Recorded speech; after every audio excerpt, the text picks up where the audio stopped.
affect you and your job? Darling, I don't have a job. I'm on welfare. I have no intention of getting a job as long as this country discriminates against homosexuals. There's only homosexuals, bisexuals, and trisexuals, darling. And there's no straight people. Because it is trying out women. Hello, and welcome back to Murder, She Told. We are back with another installment of True Crime in Society, and today we are going to be talking about the amazing, the illustrious Marsha P Johnson. Stay tuned. Oh, and also, by the way, do you guys like this hat? I can't tell, because it's like partway cute. I feel like strawberry shortcake, but I feel adorable in it. My grandma gave it to me, so it's special, but I don't know. Tell me in the comments below. Honesty only, but not hurtful honesty. Okay, let's be real. All right, so like I said, we're going to be talking about on this installment of True Crime in Society Marsha P Johnson and her achievements, and mainly her unfortunate death that is still unsolved to this day. Now, this is an intense story, and I'm just gonna put a disclaimer here and just say this. Marsha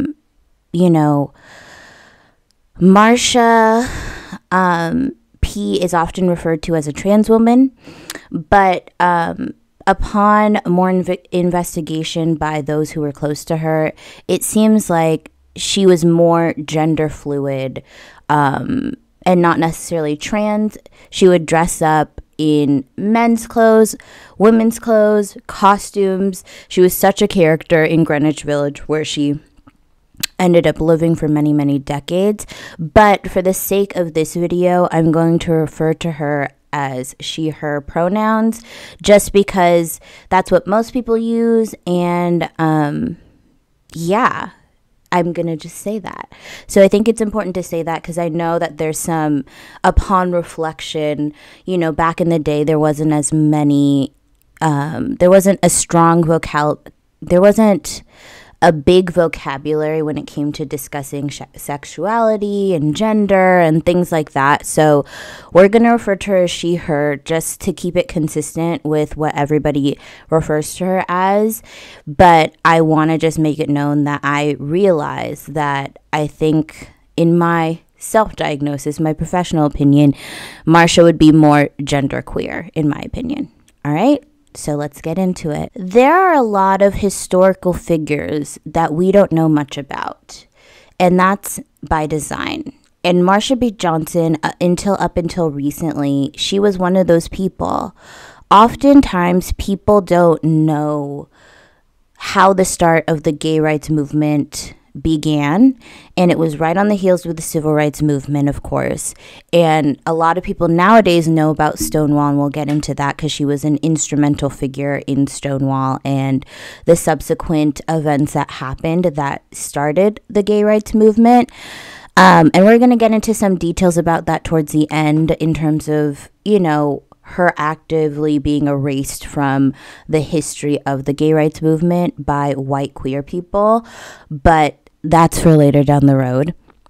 But Marsha P Johnson was an instrumental figure in gay rights, hands down, period. She was an amazing person. She advocated for people, and everyone who knew her always said that she was a loving, amazing, beautiful person to be around. And so I just want to say at the top of this, she was there, she was central, and we are going to acknowledge that, period. Like I was saying before, there are a lot of historical figures that were actively erased during the time or after the time of their contributions, because of their sexuality, because of their race, because of their gender. And it's only until now that we're able to really compile that information and start to correct the history as it's been told. In my experience, in my life, we learned about the gay rights movement very briefly as kind of an amalgamation of what was going on in the 60s. And I think it's kind of, though it's very deeply connected and related, I think it's super important that we focus on the gay rights movement and the pride movement and what it's turned into to this day. Because I think that's just a part of history that we don't really focus on enough in school. We kind of breeze past it and say, you know, the 60s were crazy. The 60s, everyone was protesting. Everyone was looking for civil rights. But it was true. And we need to talk about each individual group's civil rights movement in depth and in detail so we can see the different motivations and how ultimately we're all very much interconnected to build solidarity. Now, I'm just going to do a quick tangent here and say this.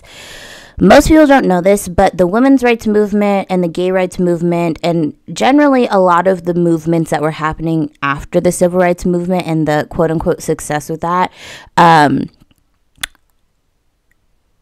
were greatly inspired by what the civil rights movement was able to accomplish. And a lot of people who were helping during the civil rights movement continued on to help during the women's rights movement and the gay rights movement based on what they learned and how they were treated in those movements. A lot of people don't know, but in the civil rights movement, it was basically a men's club.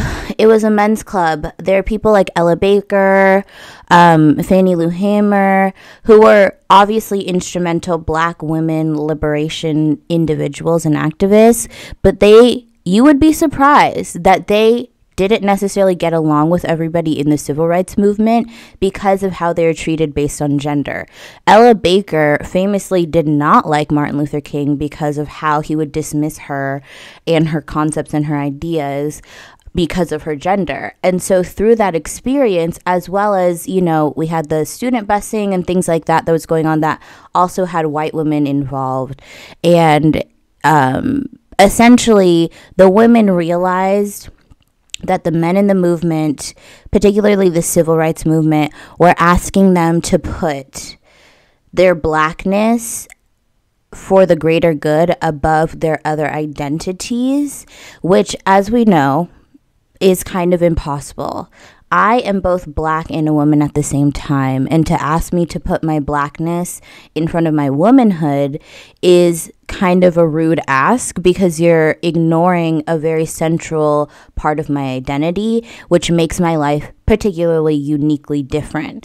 So a lot of women who are involved in the civil rights movement and a lot of queer people that were involved in the civil rights movement, because a lot of people don't know that Martin Luther King's right-hand man was a gay man, but he was actively written out of history because it wouldn't look good to have a gay man be recognized, especially because Martin Luther King was on more of the religious side of the movement. So a lot of people who are involved in actively fighting for civil rights during the civil rights movement, who were queer, who were women, went on from that experience to push for their rights individually as women, as queer people, as gay people in general in the subsequent movements that happened during the 60s and into the 70s. So anyway, that's important to say. I think it's also really important to bring up the fact that, you know, why certain people are erased from history and why certain people are not recognized or completely unknown in terms of their contributions to what has made America progress in the way that it has. I was doing air quotes, but I was like, well, it has, but you know, is because of people like Marsha. And they're deliberately written out of history because, like I said about Martin Luther King, it doesn't look good because of the sensibilities at the time. Now, we all know that Black people, queer people, women are still highly mistreated by our society today. We are definitely part of a marginalized community altogether, and we have to fight really, really hard to be seen and recognized even now in 2022. But it's important to continue on this thread of white myth making. And if you haven't seen my video on white myth making in January 6th, you should, after this video, go to my first episode and check that out because I talk more explicitly about what white myth making actually is and how it contributes to our historical understanding of each other, of ourselves, and how our society was was built to work. Okay. But I want to make it clear that it's a deliberate action to keep people out of history because of sensibilities of the time, but it also allows for the pushing of Anglo-Saxon white Western beliefs to continue to be pushed to people that may or may not fit in that stereotype. And hopefully more of them will conform. And that's the goal of that. So to have figures like Marsha P Johnson, or to talk about how Martin Luther King's a really integral person was a gay man, to them would damage the movement. But to people like me, we know that it would have created more solidarity among those groups. So, yeah. In terms of the hierarchy of identities in this country and in most Western countries, we know that white men are at the top, white women are underneath, and then you have, other people of color in between, Asian and Southeast Asian and Latinx and things like that. And then you have black people nearing the bottom of the totem pole, black men, then black women, then under that, black queer people. And in terms of the lifespan of black trans women in this country right now, it's incredibly low, and they're often murdered without anyone caring to blast it or to solve their cases. I believe over 30 black trans women were killed in the last year. I don't know if that's exact, but I know it was definitely over 30. And think to yourself how many of you know their names, know their cases, know their stories. Exactly. It's deliberate. It ties into my second video, Missing White Women Syndrome, and how that kind of clouds the space of true crime. And so again, the goal of my channel is to highlight those stories that don't often get the recognition, the attention, or the same sympathy. And I think it's important through talking about Marsha P Johnson's life that we also discuss how things haven't changed quite that much since she was murdered. And even though she was such a prolific person and she touched so many people's lives while she was alive, she was kind and she was loving and all of these things. The fact that she had such a huge stamp on history in terms of the gay rights movement and all of that, and the fact that she died alone in the Hudson River and her case is still very much unsolved to this day, is extremely depressing and shows that we are not as far as we think we are in terms of the rationale of this country and moving forward to progress and include more individual people. So, yeah. She was prolific. She was magnetic. She was kind. She was complex. She was an amazing person. She was larger than life.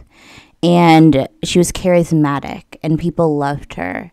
And it's so interesting when you compare Marsha P. Johnson's story to those stories of Malcolm X or even Martin Luther King, who comparatively did similar things in their lifetimes in terms of starting movements to push against the status quo and to open up the American consciousness to include more different types of people. And it's crazy that she ended up, unfortunately, as a statistic that people don't really talk about as much as they talk about Martin Luther King or Malcolm X. Why do you think that is? The answer is obvious. But today we are going to memorialize Marsha P. We're going to talk about her life. We are going to talk about her death. We're going to talk about different things relating to the different movements she was attached to, the good deeds that she did while she was here. And we are going to really sit in reverence of her story. Hopefully they reopen her case. I really hope they do, because there's so many things that need to be reopened and discussed. But without further ado, on this very special episode of True Crime in Society, we are going to talk about Marsha P. Marsha P. Johnson was born on August 24th, 1945 in Elizabeth, New Jersey. She was one of 6 siblings. And she had a mother and father actively in her life. Of course, and then she was born as Michael, but we're not going to use her dead name in this episode. She was born to a mother who was a domestic worker, which honestly at the time was one of the top jobs for Black women in the country. So, you know, as we may conceptualize how little housekeepers and caretakers make comparatively to other people in this country, in terms of Black people and what was available for jobs and work for Black women specifically, she was doing one of the top jobs. And her father was a factory worker for General Motors, which is also a really good job comparatively of the time. So she grew up in a two-parent household. Both of them had incomes that were pretty high for being Black in the country. And, you know, she lived an interesting young life, to say the least. By the time Marsha was 5, she was already exploring with gender identity by wearing dresses out in public and, you know, just changing up her look. And she eventually became known in the neighborhood as a great target for people to bully, as often visionaries are. And she was bullied relentlessly until she kind of was bullied into going back with the status quo, acting and presenting as a young boy, and no longer dressing up. Even though that's what she wanted to do and that's how she felt the most comfortable. In an interview she did in 1992, Marsha claimed or said, I'm not going to say claimed, Marsha said that she was sexually assaulted by a 13-year-old boy when she was young. And after that moment, a little spark in her died. She kind of felt like there's no possible way she would ever be able to live a true existence, living as her full self as she wanted to be. And she kind of lost hope in general.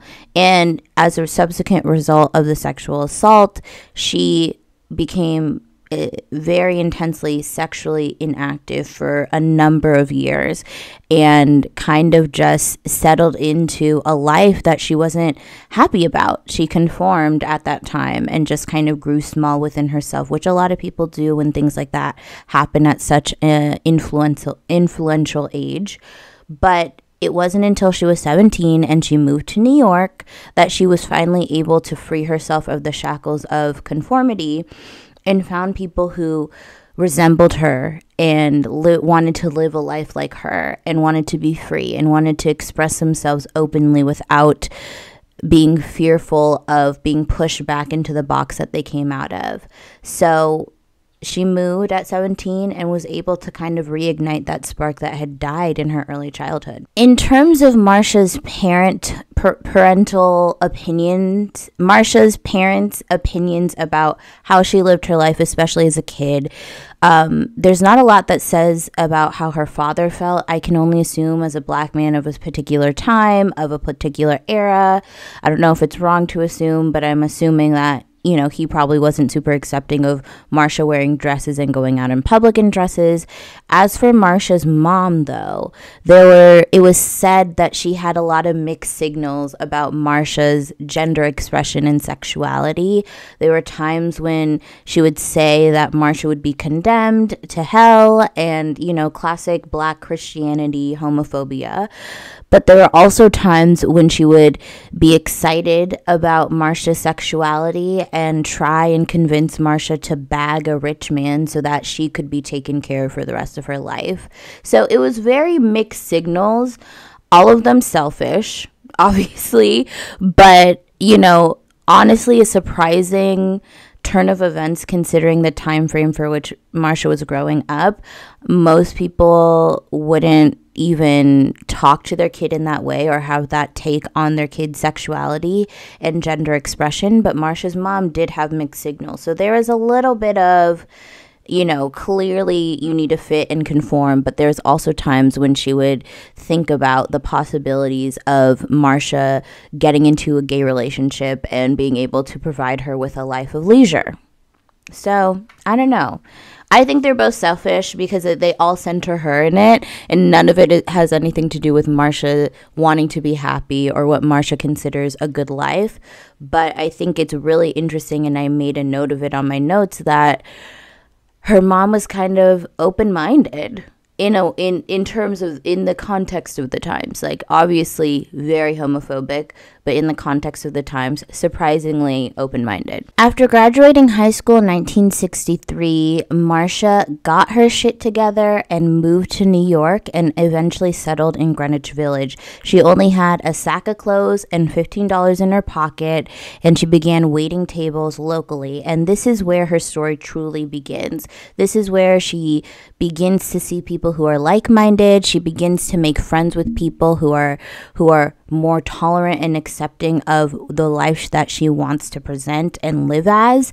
And so, you know, she felt that spark that had died as a kid was being slowly reignited with the possibilities of what it would be like to be able to live as her true self in New York. And she started to do that immediately. Marsha began to go by Marsha early on in her time in New York when she first started becoming a resident and making friends, but she originally dubbed herself Black Marsha, but eventually changed it to Marsha P Johnson, and the P stands for Pay It No Mind, in reference to her sexuality, which is why a lot of people lately think that she is more on the gender fluid spectrum in terms of her identity, because she very clearly liked to experiment, and that's fine.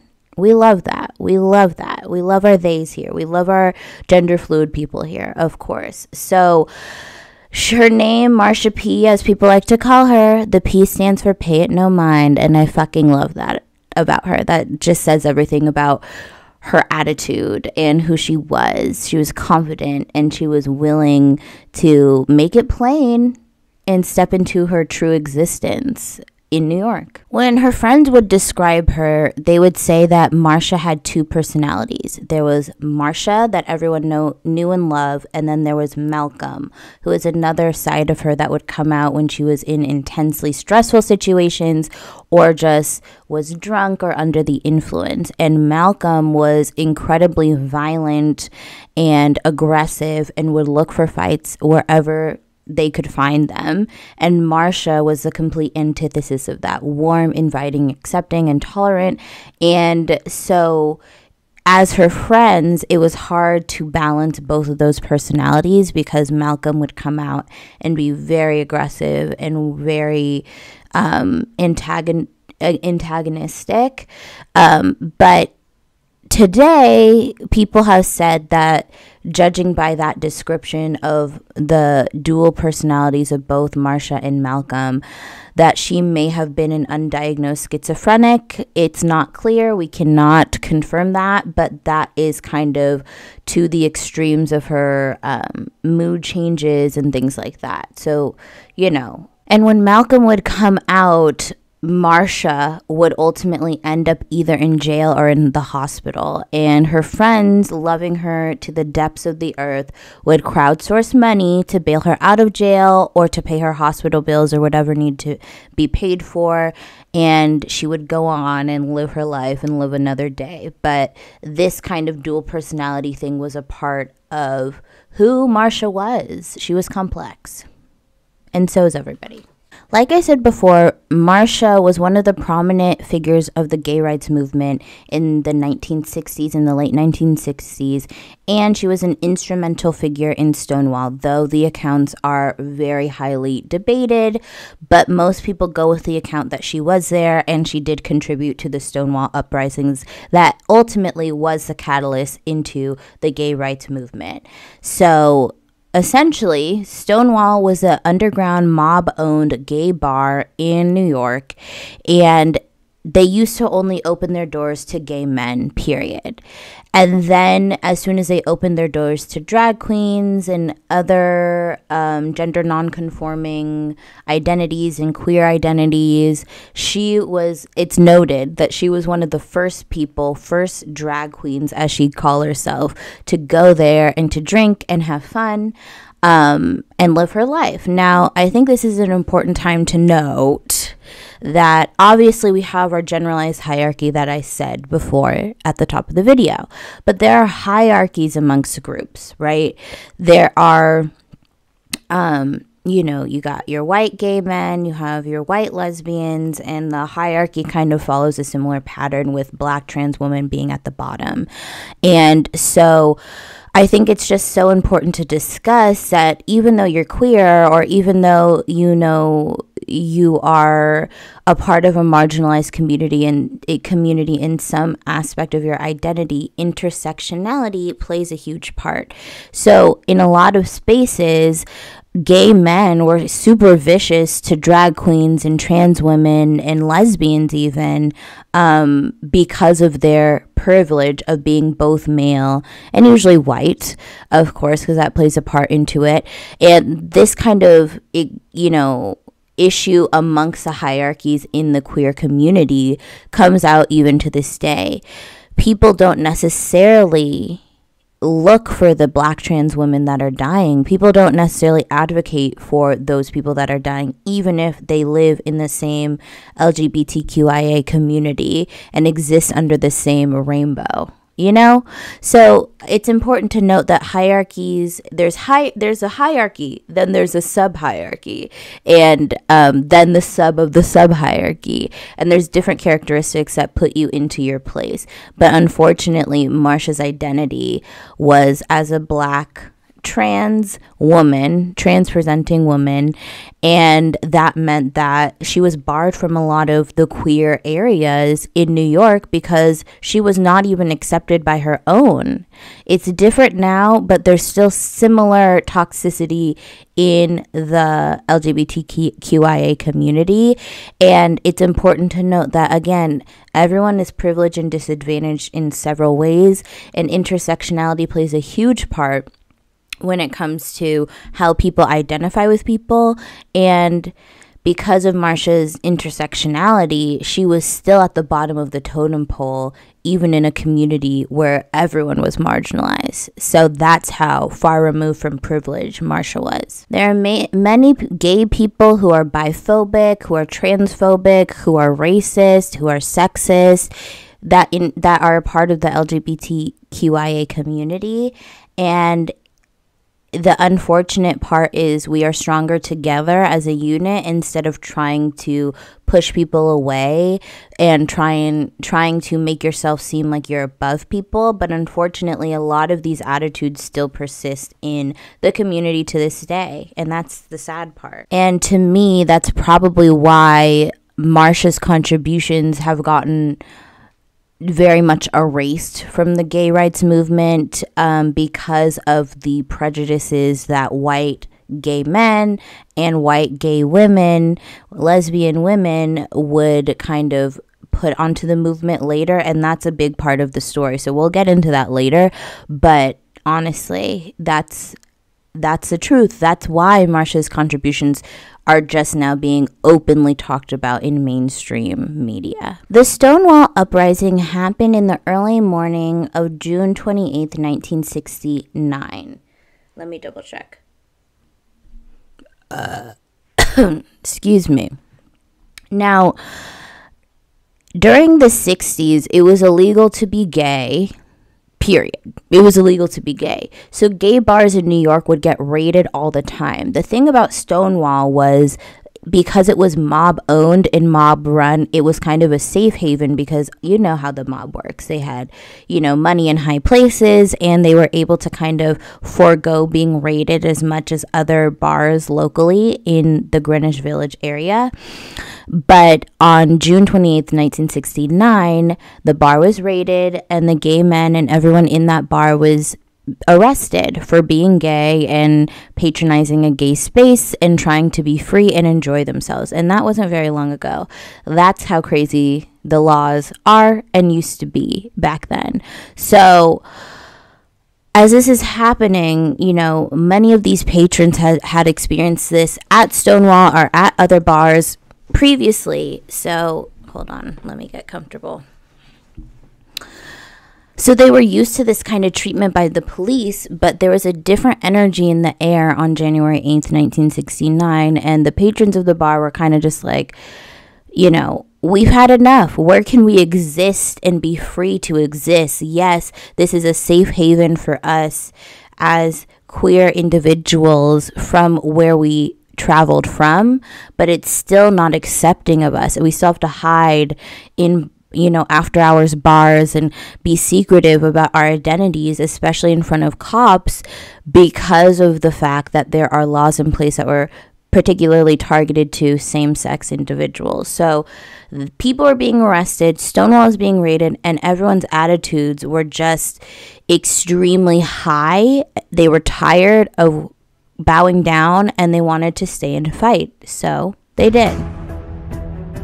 The Stonewall Bar was right in the center of where we all were. We were at the back of the room. The police started coming in, raiding the bar. First police officer that came in with our group said, the place is under arrest. When you exit, have some identification. This time they said, we're not going. That's it. We're not going. Something snapped. It's like, this is not right. And then more police came. All of a sudden, pandemonium broke loose. I mean, this was the Rosa Parks moment, the time that gay people stood up and said no. It was thrilling. It was the only time I was in a gladiatorial sport that, you know, I stood up in. I was proud. I was a man. In the civil rights movement, we ran from the police. That night, the police ran from us. And it was fantastic. According to main people who were there and eyewitnesses who were there on that fateful morning, there are three main agitators to what would be now turned into talking about Stonewall. So, you know, Marsha has denied that she was involved whatsoever or that she was even there that night. But many people have claimed to have seen her throw a brick. That kind of started the violence and the rioting from both parties at Stonewall. So she denies it, but a lot of people say she was there. And basically everything turned into a riot. The Stonewall bar was set ablaze on fire, and it was just a riot that went on and on and on. And essentially, after that happened, the bones of the modern day gay rights movement were formed that night. They protested for a week straight. A lot of those protests organized by the trans women, because their rights are tied to the rights of the more privileged people in that group. So they began pushing. They protested for a week straight, and it began to get more and more national attention that this was happening and this was going on. So Stonewall really started it all. And Marsha started it all, depending on who you ask. Strike that from the record. It wasn't a brick. The eyewitness said that Marsha threw a shot glass at the mirror in the bar as the bar was starting to be set ablaze. And she screamed, "I am civil rights." And that's just period, because she is. So iconic, icon. We need to stand. We need to stand. I mean, there's no other choice. Beautiful. As I kind of touched on before, just because you're a part of a marginalized community doesn't mean you're immune to prejudice and other things, other phobias. So again, as I kind of touched on in terms of why Marsha has been erased from the histories in terms of her involvement in the gay liberation movement, there are hierarchies within the movement, and unfortunately that played a part into, as things continued and more attention was being given to what started off as a week-long protest post the burning down of a small mob-owned bar to national attention. And soon as more attention was being placed on the gay rights movement, the trans women, the people who were there that night, the people who sacrificed and truly fought back for their rights were pushed farther and farther and farther to the back of the line, which is how it goes. Let me do a quick history lesson for you. When the women's suffrage movement happened, I believe in the 1920s, there was actually a connection between civil rights there. Okay, there was a mutual agreement that they were both being treated wrong and they both deserve the right to vote as black people, the white women and the black men particularly.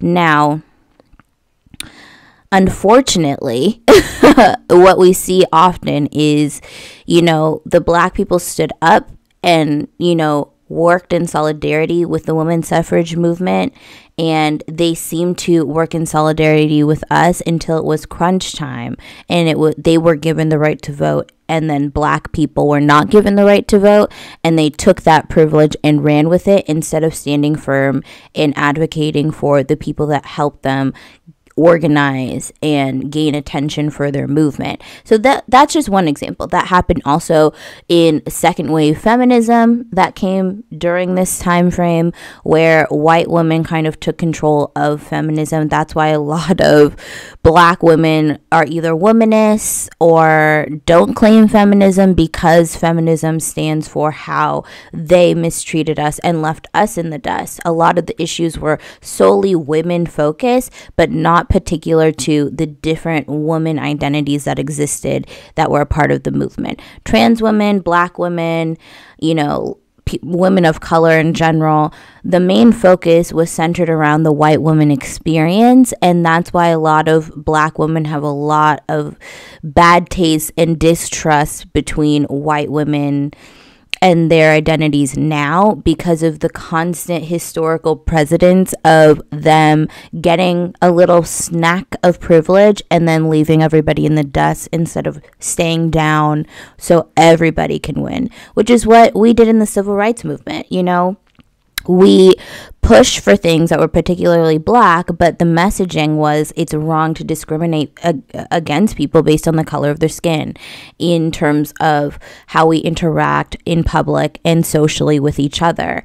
And, whether that's voting, whether that's Jim Crow laws, whether it's, segregation, all sorts of things like that, we pushed for everyone to be included no matter what. And white women have historically pushed for only them to get what they want and them not staying down to fulfill the promise that they made to the other women that helped them gain traction and organize and activate in order for them to be able to have the privileges that they have. So, surprise, surprise, it happened with the gay liberation movement. Not really surprising, but surprise, surprise. And, the gay liberation movement started at Stonewall, and it started with people like Marsha P Johnson, considered to be the bottom of the totem pole, putting their lives on the line, risking everything to make the statement that this will no longer be okay to treat us like this. We are humans. We deserve that. And because everyone was in the moment, people caught on to that feeling and that passion and continued on with the week-long protests as it began to grow and build national attention. But as time wore on, the movement became almost more and more exclusively white, middle to upper class individuals kind of jumping in front of the line and claiming that they deserve the rights and the other people didn't deserve the rights. So unfortunate. The unfortunate part of that is the people who have who have nothing to lose do the most to push the movement forward. And these are the people that created the movement, that put their lives on the line in that moment in Stonewall to do that, to riot, to say enough is enough, and people followed suit. So Marsha began to realize this, and her really good friend Sylvia began to realize this as a movement began to gain traction nationally. There was literally a shrinking place for them until there was no place for them, which is really fucking sad. As protests would happen, they began to notice that their groups and their floats and all of this stuff were pushed to the end of the parade or pushed to the end of the protest, or when they would make speeches at said protests, they would be booed off stage by the white upper class people who kind of co-opted the movement. And in some instances, their whole intellectual property, which was pushing for a more inclusive place where they could all exist and all be happy and all be able to reap the benefits of living in America, that whole concept was stolen and co-opted by the white people who jumped in front of them and took control of the movement that they started. So it was really deliberate. You know, there was violence, there's booing. Obviously, I'm going to insert clips of that kind of stuff in here. There's one example of Sylvia, who was Marsha P Johnson's really good friend, essentially talking about how, you know, there was a pride protest and, you know, she was said and told, she was quote unquote part of the organization, and she was told that she would be able to speak and have a speech, and they wouldn't allow her on the day of to get on stage and talk. So she bombarded her way onto the stage and took the microphone and told them how it was, and was like, you guys, we're doing this for you. I am you. How dare you do this to me when we helped start this movement? How dare you? And there's clips online, and I will insert a little bit of it here, but she was completely booed off stage by those white people, completely booed, to the point that she left that day, went to where she stayed, and essentially tried to kill herself. And it was Marsha who followed her, found her, took her to the hospital, and nursed her back to health after that. She could have died that day had not Marsha had the intuition to go and check up on her friend Sylvia. So that's to the extent of how nasty these people were and how racist and prejudiced and messed up these people were, even though they were supposed to be fighting for the same thing, which is so sad.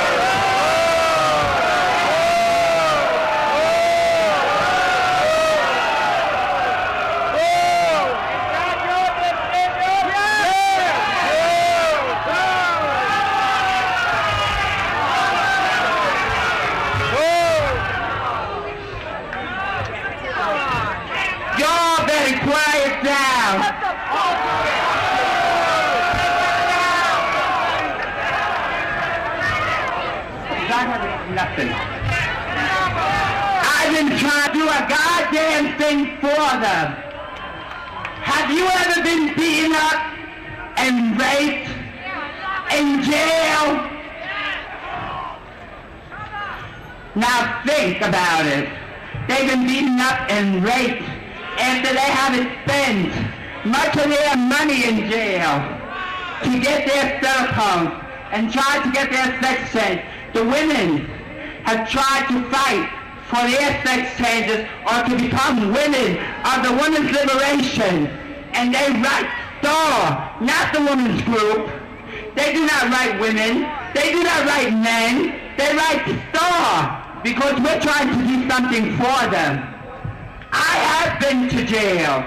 I have been raped and beaten many times by men, heterosexual men that do not belong in the homosexual shelter. But do you do anything for them? No. You all tell me to go and hide my tail between my legs. I will not longer put up with this shit. I have been beaten. I have had my nose broken. I have been thrown in jail I have lost my job. I have lost my apartment for gay liberation. And you all treat me this way? What the fuck's wrong with you all? This attitude is why in 2022, Black trans women's life expectancy in the richest nation in the world is only 35 years old, because even to their own, they're the bottom of the bottom. And it's so sad because the assigned values that our identities create for us cumulatively act as a litmus test to see how much people are going to care about you in general greater society. And when I talk about society, I'm talking about the status quo. You know, we're talking sociological here. The status quo. What's the status quo? It's white, it's middle class, it's, you know, bland. But anyway, you know, people who don't fit into that, their perceived human value by the public is lower ranked, and they don't get the same attention. So again, like I said, there's literally an epidemic of murdering of Black trans women in this country. Their life expectancy is fucking 35 years old, and it's disgusting and it's disturbing, and you don't hear about it. You may hear a news clip or like maybe like a kind of edgy progressive like BuzzFeed article about the life expectancy of Black trans women during Pride Month or something like that, but it's not consistent to the point of how cases like Lacey Peterson or Gabby Petito, where the people are found, it is taken seriously, and everyone cares. These people, even though they're human beings like you and me, are thought to not be as valuable. So the same attention isn't given, the same grace isn't given, the same care, the same empathy is not given. And that is why most of these Black trans cases go unsolved, or the people who are a part of that, who end up killing these women, get reduced sentences. It's because people think, societally in general, that Black trans women don't have value when they have some of the most value in our society. They have literally changed our lives. And I'm not saying because of Drag Race, of course not. I'm saying, you know, how we talk, our colloquialisms, how we do our makeup even, how we exist, you know, the terminology of stuff. Like, their influence is all up and through our day-to-day lives to this day, and they are treated the worst by society. We steal from them. We steal their sayings, their culture, their passion, their beauty. We steal their techniques. We steal everything, and they are not valued the same. And it goes undiscussed, it goes unreported on, and it just continues as normal when these women are some of the most influential people ever to exist. And it's depressing as hell. So obviously, as is the case with Sylvia and Marsha and their existence back in the 60s, you can imagine, you know, they were written off. They weren't talked about seriously. They were erased from the history completely. And that is why her murder is still unsolved to this day. When she was a high-profile, well-loved individual in her community, that is why her story is still unsolved to this day. The unfortunate part is this is classic of most revolutionary actions. Groups of people who are not always on the same page but want generally the same thing band together under the guise of a common enemy. But what my history teacher in high school always told us was the hardest part about the revolution is after the revolution happens. And you're looking around with people who, you know, you got along with because you're fighting the same enemy, but now their motivations are shifting and they don't care about you in the same way, and they're not advocating for you, using their privilege to push you to the forefront as maybe they promised, or maybe they didn't promise, but they're backtracking their involvement once they get what they want out of it. And you know, that's why it's the hardest part, because a bunch of people with different ideas about how the world is supposed to work and what's acceptable banded together for one action. And once that action is happening, and if they are able to get what they want out of it, get some privilege, get a couple rungs up on the hierarchy ladder, they'll kick whoever's below them in order to get that and to live in that space and be accepted in white culture. And so again, we're going back to white myth making and how that's kind of just such a prevalent thing in everything. And it's always going to be a topic of conversation in the true crime videos that I do, but people. But, you know, again, the whitewashing of the gay rights movement is white myth making, which is in and of itself a violent act. True crime, people. By the 1990s, Marsha was living on the streets of New York. Now, before this time, she had a place to rest her head. She had made friends, chosen family, and she was able to stay with that person for years and years. But by the 90s, she was homeless and surviving off of sex work, which she had done previously. And back in the day, that was one of the only ways for Black trans women or trans women in general or queer people in general to make a living and to be able to exist, because of how homophobic, transphobic, and just exclusionary the job market was, and at the time, and still is to an extent. So she survived off of sex work, but in the 90s, she was living off the streets and surviving off of sex work. And it's just so sad to think that such a revolutionary was reduced to living on the streets, because what she put her heart and soul to, what she was passionate about, what she pushed for, what she loved, was literally taken from her, from white upper class people who were not accepting, and they were able to get their rights, but she was left in the dust, even though she was the catalyst. She was at the catalyst moment for this. So obviously a declining kind of situation. And of course, sex work is not, there's lots of safer ways to do sex work now with the advent of OnlyFans and things like that, but sex work in general can be a very dangerous game, especially when you're doing prostitution on the street. You never know who's going to pull up. You can be arrested, you could be killed, you could be beaten, you could be robbed. That is commonplace for any sex worker that works on the street. So it's just a dangerous situation for someone like Marsha, who is already so vulnerable to the world and already is homeless and already has all of these things working against her, and to also do a job that is so high risk. It's honestly really depressing. In 1992, George Segal's, I think, Stonewall Memorial was moved to Christopher Street in New York.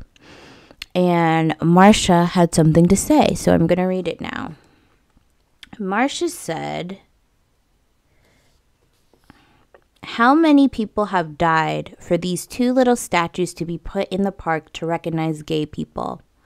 How many years does it take for people to see that we're all brothers and sisters and human beings in the human race? I mean, how many years does it take for people to see that we're all in this rat race together?" And simple, well-stated, factual, because as someone who's a black woman and identifies as such, you know, it's hard out here emotionally. It's hard to keep having hope. It's hard to keep pushing forward, and pushing boundaries, because people don't like change. And instead of completely changing, they let a few people through to get privilege and continue to bar other people out. This is a classic. I'm going to take a tangent here.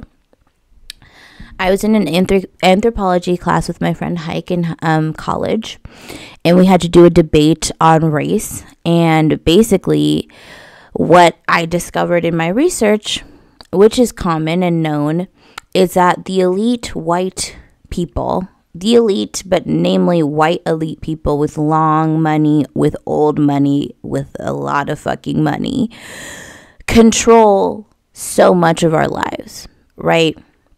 There's something called Beacon's Rebellion that happened during slavery, and it was a rebellion that we're not taught about openly in, history class. I wonder why, where white poor people and slaves both banded together to go against the land-owning white elite of the area in the South. Now, it was successful, but it was soon kind of taken down, obviously, because of lack of resources and stuff like that. But the solidarity was powerful, and it rang in the ears of the elite so intensely that they knew that they had to change the status quo. So what they did was they severely punished all the slaves that were involved to the utmost degree, but they gave the white people involved tax breaks and other privileges so that they felt like they were getting a little bit of what the white landowning elite got. And this is a tactic that we're seeing now with Trump supporters and, who Trump really benefits. We know that these people vote against their real interests and stuff like that, but they don't see that because for years and years, they've been brainwashed to take the crumbs of the rich people and do the bidding of the rich people, even though they are in closer proximity, positionality wise, to the likes of me or to the likes of Marsha P. But they brainwash and they kind of mix up the story and do little things to give incentives to one group of people and totally destroy another group of people in order to keep the hierarchy, just so that we can't band together and have solidarity because people don't want to look at themselves, don't want to confront that fact. And that's why in America, I don't know if a revolution is going to happen. I don't know what's going to happen to this country. I don't know, because of how the elites have maneuvered and been able to manipulate the situation in their favor for the entire time that America has existed. So Marsha so eloquently was saying that we're all human beings. We are all connected, especially when it comes to the gay liberation movement. It was supposed to be inclusive. It was supposed to include her. But here she is in the 90s, homeless, still doing sex work, not reaping any of the benefits of being the start of that movement, which is insane. So she said it best. Again, icon. Later in life, Marsha was known to cling on to religion to make it through emotionally. And again, I'm going to do a bit of a tangent because this is another tool that is used to keep Black people separated from each other. And I'm going to go in a little bit of a rant because I'm super passionate about this fact. If you know a Black person, chances are they grew up in the church, period. Black people, white Jesus, they best friends. Our cultures, they best friends, child. And it's not up until recently that a lot of millennials and Gen Xers and Gen Zers are starting to realize the toxicity, the homophobia, the manipulation of modern day Christianity and what it has done to Black people. And so, I don't fault Marsha because that's probably how she grew up and that's probably all she knows. In times of struggle, you hope for a higher power to be on your side. Of course, I'm a spiritual person, definitely not into organized religion. And maybe that's a video for another day. It's an emotional video. Maybe that's a video for another day. But she's clinging on to her religion because that's all she has. And that's the thing. Some of us are still spiritual people. Some of us still think there's a higher power out there, but have just been burned too many times by Christianity that has been told to us by our oppressors, and conditioned into our lifestyle so intensely that further does the same thing as, it's another tactic, another arm of white supremacy to allow some people to have certain privileges and other people to not have privileges. And those people who have privileges or who are in the chosen group look down on those people. We're Black. We're marginalized. We are never included. And you're going to look at a trans person and do the same thing that white people do to you? What's wrong with you? In the name of religion, you're not better than anybody. You're not stronger than anybody. You're just a tool for white supremacy people. Get woke. Okay? So, another tangent, but I had to say it. But this is what Marsha was quoted saying in regards to her religion. I got the Lord on my side, and I took him in my heart. I took him in my heart with me, and I came to the city for better or worse. He said, you know you might wind up with nothing, 'cause you know me and Jesus is always talking.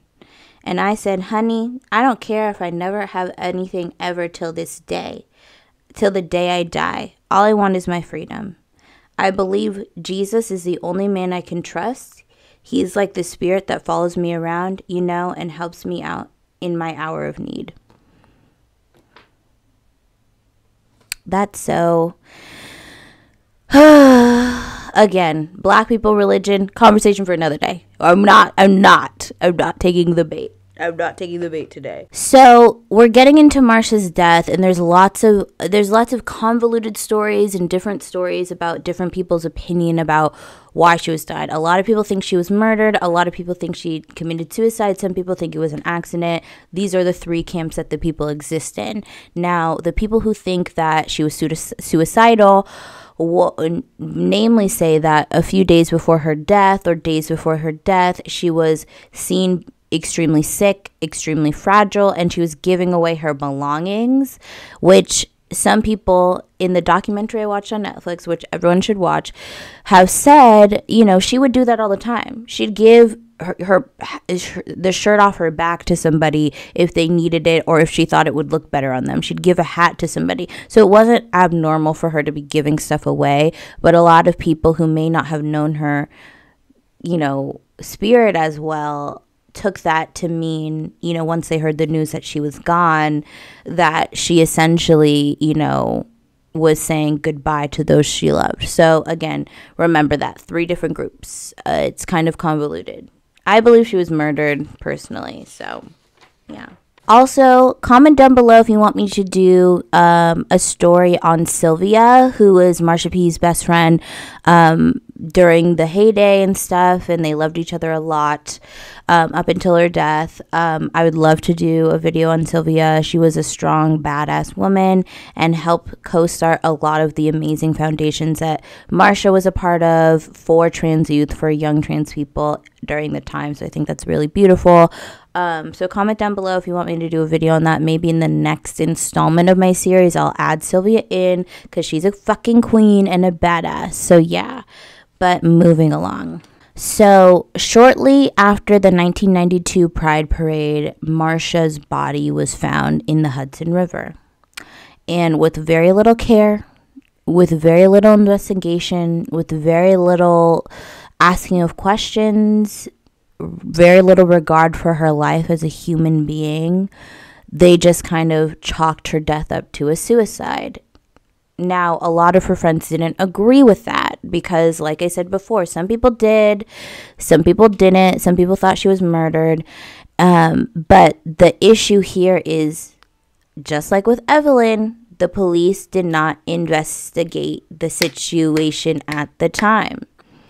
And again, with Evelyn Hernandez, it was deemed that this person who's existing and who we're realizing is dead, because of how their value scales in our societal culture, we are not going to put we're not going to back her life with trying to do anything it takes to figure out the truth of what happened. We're just going to chalk it up as a suicide and move on with our life. She has a history of mental illness. She was a streetwalker. She was, you know, older. She was homeless. All of these subtract to what the police saw in terms of who Marsha was, without any regard for her imprint that she put on this fucking planet, without knowing anything about her, without caring to know anything about her, without asking her friends, without trying to investigate, except for little surface level stuff. They just said, killed herself, moving on. Of course she would kill herself because her life is a mess. Again, same thing with Evelyn. Like I said, this is going to be a consistent trope of just complete police incompetence. And so in this case, it was quickly ruled a suicide, even though her friends to this day still keep her name alive and still demand answers and still demand a reopening of her case in order to really confirm and put it to rest what really happened. But they didn't care to put the resources at the time. And as we know, as true crime people, it's a time-sensitive business. Okay? It's a time-sensitive situation. The evidence, you know, she was found in the water, so a lot of evidence could have been washed away. A lot of things could have, maybe loose ends could have been tied up had they went hard for Marsha, as they should have, and put respect on her name, but they didn't care to. So they just said it's a suicide and moved on. And that's where a lot of people that's why there's lots of convoluted ideas of what her final days were like and what actually happened to her, because of how quickly the police were like, suicide, moving forward, without really any evidence that it was a suicide or not a suicide. So, classic story. Like I said, to this day, the loved ones of people she touched keep her name alive. They insist that they reopen the case, and they did at a point, I believe, and certain new discoveries were made, but they said, you know, the suicide didn't make sense at the time, the calling for it to be a suicide, because she was hit. There's a huge wound on the back of her head, and the documentary on Netflix goes more into detail about speculatively what that could have been and this and that, but essentially her case was closed, and nothing, when they reopened it, nothing really went much further because of how much time had passed, which again, time sensitive situation. And, you know, new discoveries were found, but nothing really was conclusive enough to be able to point to a murder, to point to a suicide, to point to an accident at all. So, you know, it still kind of is this elusive conclusion to the life of an amazing person, and all because, you know, the police don't give a fuck about us. Period. Marsha was cremated, and 7th Street was closed in her honor, which is beautiful, and her friends and loved ones released her ashes back into the Hudson River. And that is the unfortunate end of Marsha P Johnson, but she lives on. She's an incredible, amazing person, and we need to talk about her way more than we do.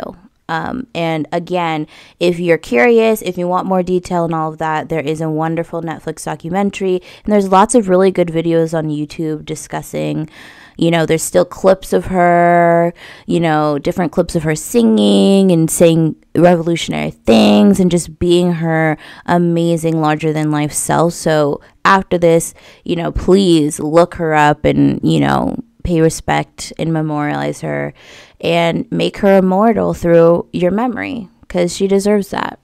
Let's talk a little bit about Marsha's impact really quickly before we wrap things up. Okay, I'm going to read some things. So Marsha was always a revolutionary activist person, and she lived like that every single day of her life. She cared about people. She took care of people. She took people in. She clothed people. She loved on people. And that's why people are still fighting for answers about what happened to her to this day. Obviously, like I said, a big, huge credit to her was her involvement in the Stonewall riots that happened in 1969. But of course, that wasn't the only thing that she was involved in her lifetime. And of course, she likes to say she wasn't there. You know, who knows the truth with Marsha? I feel like I know Marsha. I wish I did. So let's read some of her accomplishments. In August 1970, she was part of a sit-in at New York Weinstein Hall, and shortly after that, she and her best friend Sylvia Rivera started their own organization called STAR, Street Trans, I'm not going to say the word, Trans Action Revolutionaries, making a place for people like them to be loved and cared for. They did not see themselves represented in the new gay rights movement, so they made an organization that reflected their personal experiences. So they took in trans kids, queer kids, sex workers, all sorts of people. They were able to crowdfund and buy a little building in New York where all these people would be able to go, and they'd be clothed, they'd be fed, they'd be cared for and loved on by both Sylvia and Marsha, which is amazing grassroots organizing. And it was natural to her because she knew what she was missing when she came here and in her lifetime. So she wanted to do that and establish something for others, which I think is amazing. And Sylvia is also amazing, who co-owned it with her, which is beautiful, really beautiful.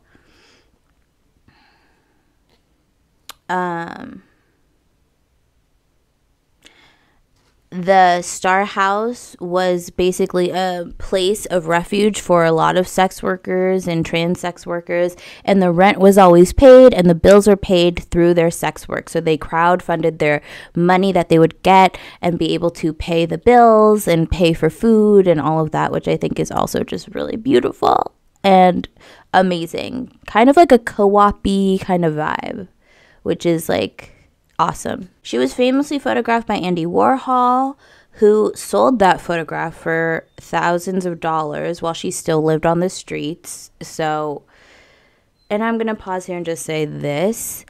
Common, you know, white people using black people or marginalized people as muses, getting famous, selling it for money, and not giving it back to those that need the money. Her picture was sold for thousands of dollars. Andy Warhol is a renowned pop artist, modern artist of our modern time. His prints, his stuff sells for millions of dollars. They're in museums all over the world. And she was photographed by him, and he sold that painting and pocketed all the money knowing her story. Disturbing.